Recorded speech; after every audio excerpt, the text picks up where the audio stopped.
Welcome back to the Longterm. I'm Ty King, and this is the podcast where we talk about recovery, and that means a lot of different things.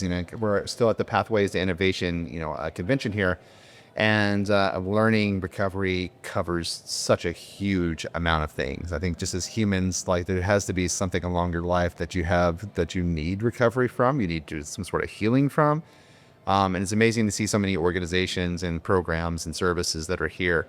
And so I get to meet some awesome people while I'm here, and I've got an awesome guest here. I'll let you go ahead and introduce yourself. Yeah, my name is Sean Rickenbacker. I am the head of growth, marketing, also doing sales at Opus, which is an electronic health records platform made specifically for behavioral health practices as well as substance abuse treatment centers. We mainly just try to make a better patient experience for our clients' patients by innovating in our platform, making sure that you guys have the tools necessary to better treat your patients. That's awesome. So how did you get into that? Yeah, I've, of course, been in the marketing software space for a little while. Previously, I was in automotive, but I wanted to make a change into an industry that I was passionate about. Of course, coming from a marketing background, you get marketing for a platform you're not excited about versus being an industry that you're passionate about. My father actually suffered from alcoholism for a while. Him and I are now estranged. So being in the behavioral health space allows me to feel like I'm making a difference and a change in the world, even if I'm still doing the marketing stuff that I studied for and have all my experience in. But I get to make a difference by changing the lives of psychiatrists and people who do the treatments. So people in the service. Yeah. Awesome. Yeah, that's amazing. And so, I can relate to having those clients where it's like, okay, I need to take them on because, it's a paying job and they pay nice. And then like you get into it, you're like, oh, I hate this. Yep. It pays the bills, but that's about all it does at that point, right? And you're like, what am I doing with my life? Like my time is valuable, right? Do I value my time? Yep. And so, I completely relate. So being able to do something where there's an obvious effect. And I think this is one of the only fields you can go into and you can visibly see the difference that it's being made. You see the people that have come out of it. I mean, there's if you walk down the hall, you see all those comparison photos of people that have like before and after. Yep. And it's like, you can see so many people that are well-dressed, well-spoken here. And then they were like, oh, I've been in addiction, for so long. It's like, I never would have guessed. Yep. Never would have guessed. It changes lives, and it's awesome to see so many people that have those stories getting into treatment, and then, of course, starting their own treatment facility. Yeah. It's very much a pay-it-forward industry, and that's the number one thing I love. Yeah, for sure. And you mentioned a little bit about your childhood and growing up with a dad that was an alcoholic. Same story here. Yep. Where, I never had to go through recovery. And so when I started this podcast, it was a more discovery of how do we benefit whenever somebody goes through, recovery successfully and versus, the headlines we always hear when somebody doesn't, they reoffend or commit a new crime or whatever, they got busted for something or other or end up dead because of fentanyl, and which is a real problem that's happening right now. But the more we have these conversations, the more I realize, which I always knew, that growing up in that household, that my father was an alcoholic. Obviously, he would his coffee was beer, and so you hear you hear that open up. It's like, oh, he's awake. Yeah. But you don't realize how strange and how different of a life that is until you're more an adult and you learn more about that, and especially in this field where you're like, oh, all the signs were there that something was really, really, really wrong. And same thing with me, where it's I got estranged from my father. As soon as I moved out, I had no reason to really talk to him. Tried a couple of times, and he was just the same person all the way through. And then recently this year, he passed away in that same house where he did a lot of the abuse. You know what I mean? And so there's some justification there. Yeah. So it's a mix of feelings where it's the justification, but also sad because we didn't really get to have that honest relationship that we should have. You know what I mean? For sure, you feel similar. Unfortunately, it's all too common where growing up, your parents, they struggle with their own things. They're human. They struggle with alcoholism or drug abuse, etc. We as adults become estranged and they pass away, and there's that almost an emptiness that can't be filled, hasn't been filled. Yeah. Right. You need to find other support systems, other relationships that you have to try to fill that void that never was filled. Right. Yeah. because that's a role that we're just sort of kind of drawn to. These are the first human beings. Your parents are the first human beings that you learn from. Yep. And to learn right off the bat, you know what I mean? Something that is the opposite of a productive life, you know, and how you want to treat people and a good example, and like have to unwind from that and to learn that later in life rather than at the beginning is kind of backwards. That's why I think it's so important of what you're doing, where if people can accurately, you know, detail their cases or keep up with the numbers, and it helps them better keep people on track in recovery, because it's not just them you're dealing with. It's not just one human being. Like they affect, you know, their kids, their spouse, or their parents, or whoever it is. Yeah. One thing that I love most about the Opus platform, and obviously I'm biased because, you know, I come from it. Yeah, feel free to talk about it. We focus a lot of our efforts on making our clients' lives easier. Mm-hmm. Obviously, everybody's felt the burnout of being overworked, Right. et cetera. And we want to make sure that we minimize that from a platform standpoint as much as possible, really taking care of the admin work so that our clients can focus on helping their patients, you know? Yeah. Everybody gets into substance treatment, et cetera, to help people. We want to make sure that people can spend their time helping people. Yeah, for sure. So, I mean, how did you fall into that? Because I know that you were looking for something different, but how did recovery of all things and software that deals with that come along? Yeah, my previous company that I worked for was a CRM made specifically for the automotive space, Mm-hmm. so auto repair. Mm-hmm.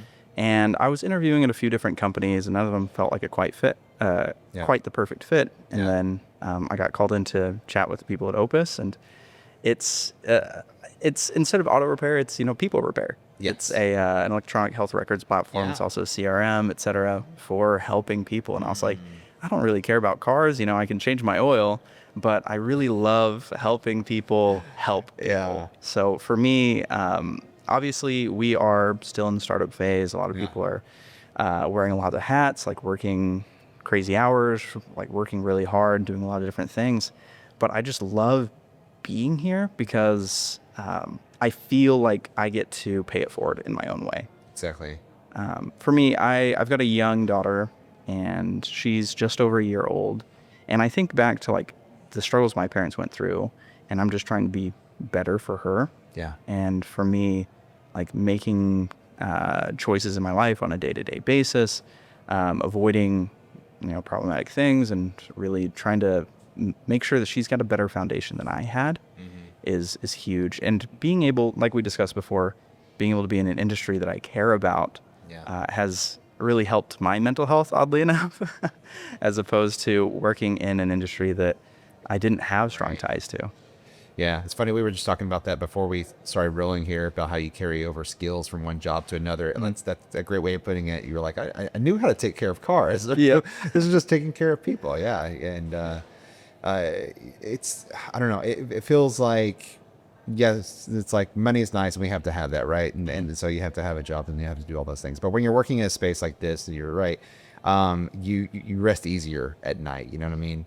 But there is, you know, a part of it where you're kind of having to hear, you know, I'm always like baffled by people that like to go to sleep listening to true crime stories. Yeah. Right. Because when we were in this space and you're having these conversations with face to face with real people, and they're telling you like some of the horrors that they lived with, like I can't stop thinking about that sometimes. You know what I mean? Yeah, but totally get it. But at the same time, you're like, okay, but we're helping them heal from that. And so just knowing that milestone of where they're coming from and able to progress. Absolutely. Yeah. It's sort of, Absolutely. have you discovered anything, I guess, has it helped you on your own personal, you know, your journey, or discovered about anything about you when you're learning about people that are going through recovery? Because I don't know about you, but like I've learned a lot about myself, and like things that were like locked away or something that just like shoved out and been like, okay, I'm not going to be like my dad. Right. Yeah. But talking and having conversations with people who were addicted and like learning their mind state and like what drew them into that, and learning that lots of times it's generational, right? Yeah. And it could have easily been passed on to me, and it's like, also, that's why I have to be a control person. Like I'm here today by myself, you know what I mean? And I've got 3 cameras rolling, 2 mics. Yep. I got you know what I mean? Like I'm the only one here, but it's like I've become kind of a control freak. I've learned because, you know, I had no control when I was a kid, and so now I just don't want to let it go. I totally get that. Yeah, definitely working in the space, working with people who have very similar stories. Obviously, it makes me a little sad how common these stories are, but it does help me to work through my own personal trauma. It helps me work through like figuring out, oh, this is why I think this way. This is why my worldview is skewed. Yeah. And really address those from a foundation. Speaking with a lot of different people who are in the recovery space, a lot of people talk about how you need to not only want to recover, you need to have people around you who want you to recover, who build that foundation for you, have that support system, and support your recovery. You know, the number one thing that I hear about relapsing, regardless of the addiction, is just if there are people around that enable you to relapse. If you're put in situations and environments that cause you to relapse, you know, you can only hold on, you know, do the strong person, like iron will thing for so long before it's worn down if you don't have a support system to help you there.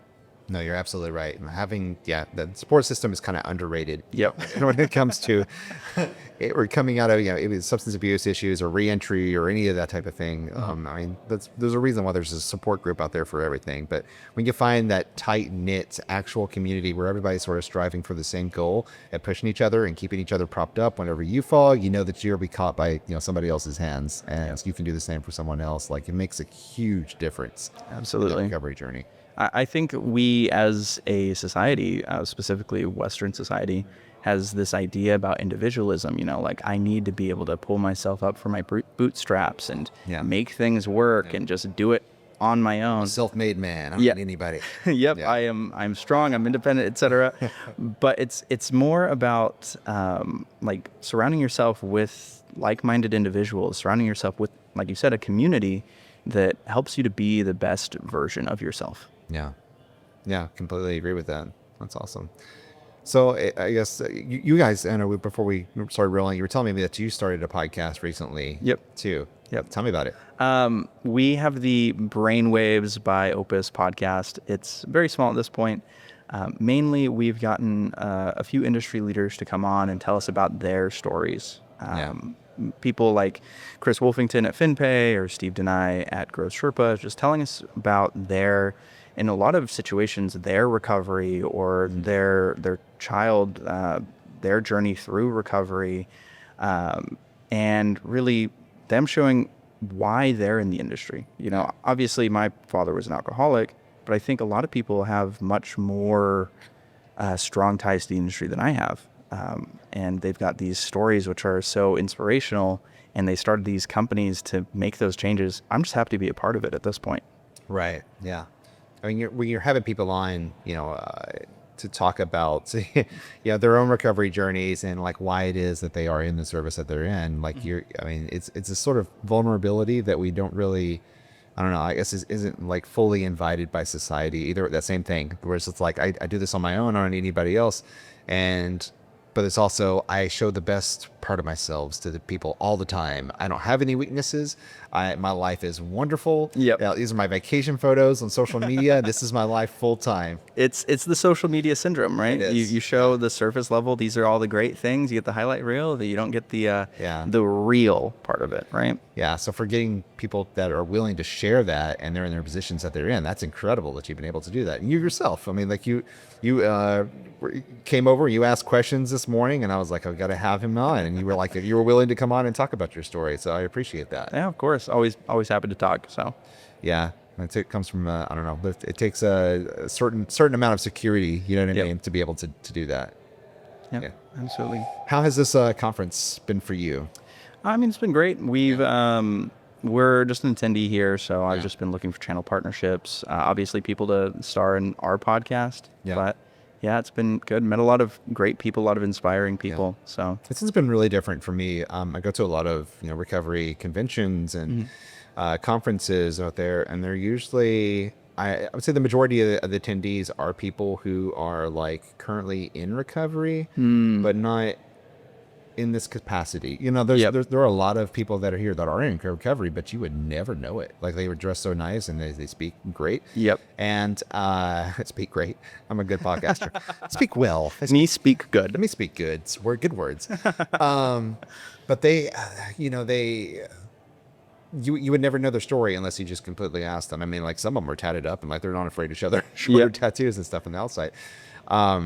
But this one has been very, very, I don't know, I guess on the business side, but not in a bad way. In marketing, right? So you go to these conferences in marketing, and it's like, oh god, I just stepped into a den of jackals. Yeah.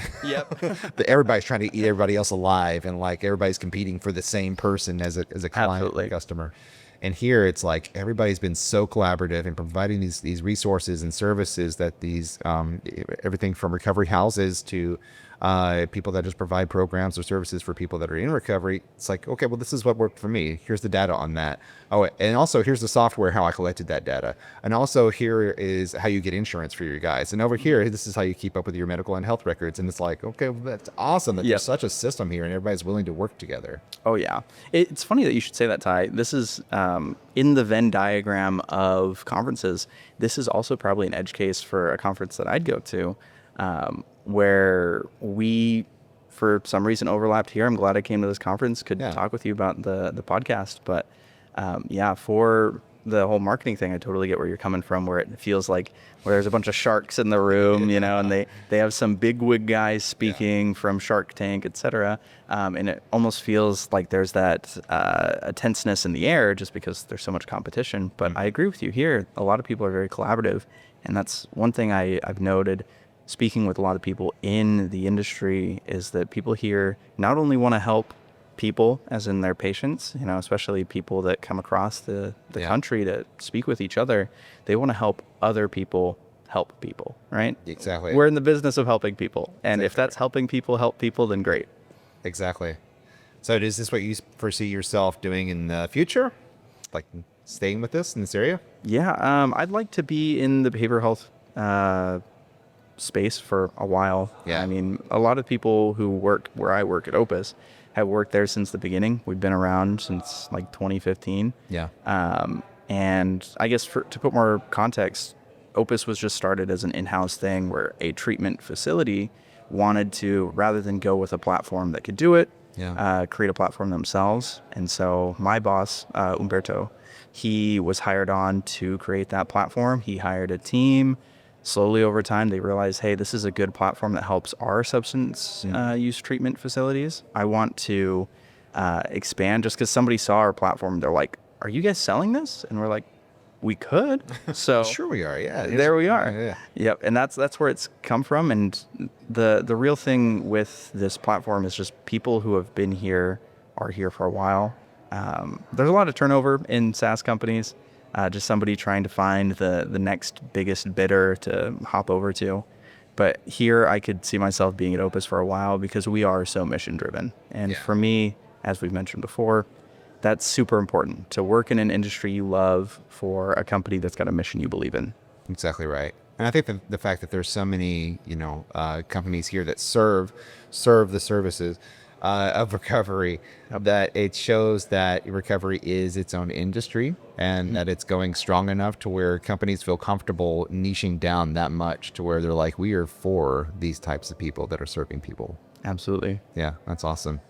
Well, again, I really appreciate that there are so many services out here. I really wasn't aware that there are so many before coming to this one. Like I said, there's other recovery conventions you go to. You don't get a lot of that. It's mostly the people that are doing the services, but it's like, who's helping the helpers rather than like who watches the watchmen. It's like Yep, totally right. If these people are, and I had a conversation yesterday about how in this space you can give. It's easy to do, right? So like you fall in love with it and you see the changes that it's making in people and you just keep pouring out, but then you realize now you're empty, and now what do you do? How do you get poured into? So for those same organizations and people that are running that, having guys like you to come behind it, here, let me help make your life easier. This is how you do case management, or this is how you keep up with the medical records, and this is how you make, quantify better, because there are going to be people that ask them about their recovery, houses or their services, where it's like, okay, Give me numbers. Give me facts and numbers. Somebody's gonna come along and money's on the line. Yep. Grant funding or whatever it is, and so we need to be able to quantify that and to make the casework move smoother. And Absolutely. so, yeah. One thing I will say, I live in Utah. Yeah. And it's a very entrepreneurial valley that I live in. So everybody's starting a business. Everybody's like, hey, buy my coaching, buy my sales course, buy my business fundamentals class, whatever. And it feels like people are always wanting to sell you something on how to sell something. But in this space specifically, it's like, hey, I can help you with that. I want to help you with that. I've got, things that, like, this platform costs money to run. Yeah. So obviously I need to charge. But people are more in the business of helping you as opposed to trying to get every cent that they can out of you. Yeah, for sure. You said you had a degree in entrepreneurism, right?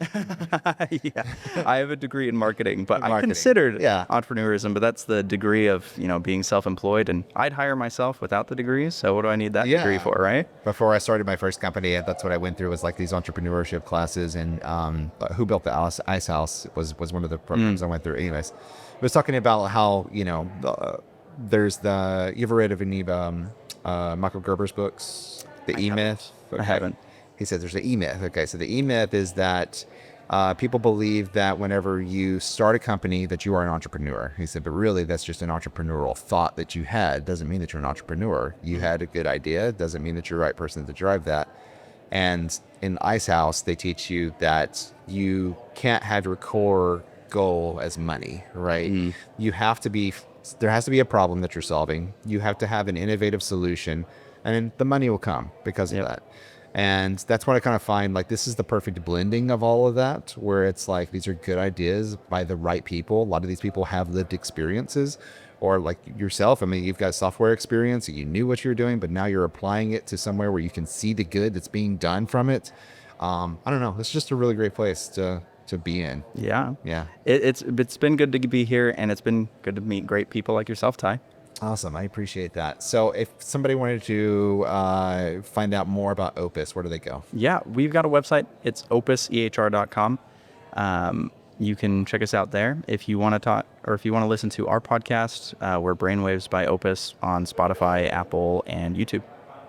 Okay, awesome. So you guys are doing video as well? Yep. Nice. Yep. It's not as sophisticated as you have set up, but maybe in the future. I started from my cell phone. You know what I mean? I used to do that. Yeah, that's where we're at. So yeah, cool. That's awesome. Yeah, definitely have to subscribe and check in, and I'll keep up with it for sure. And you personally, if anybody wants to keep up with you, do they just contact you through Opus? Yeah. My email is srickenbacker@opusbehavioral.com. You can also connect with me on LinkedIn. I pretty much accept connections with anybody. I'm happy to chat. So there we are. Awesome. Thank you so much for being able to willing and to sit down and talk about your story, but also the services that you're providing. And yeah, it's awesome to have people like you in the recovery spot. So yeah, it's been great to chat, Ty. Awesome, man. Well, thank you. If you were listening on any of the podcast platforms, you can find the video version on YouTube and vice versa. If you're watching this on YouTube, you can absolutely find us on all of the podcast platforms, from Apple, iHeart, Amazon Music, and name it, you got it. We're on every one of them. If you heard something that we talked about here today and you're like, oh, I know exactly who could use this service or could hear that story and use it for their nonprofit or for their organization that's providing recovery, share this episode with them so they can hear about it, so they can learn about it, and they can learn about Opus, and they can contact you. That's the quickest way to help us grow the show. That's the quickest way and best way to help us open more communication up in the field of recovery and get more help to the people that need it. So thank you for listening and watching, and we'll see you in the next episode.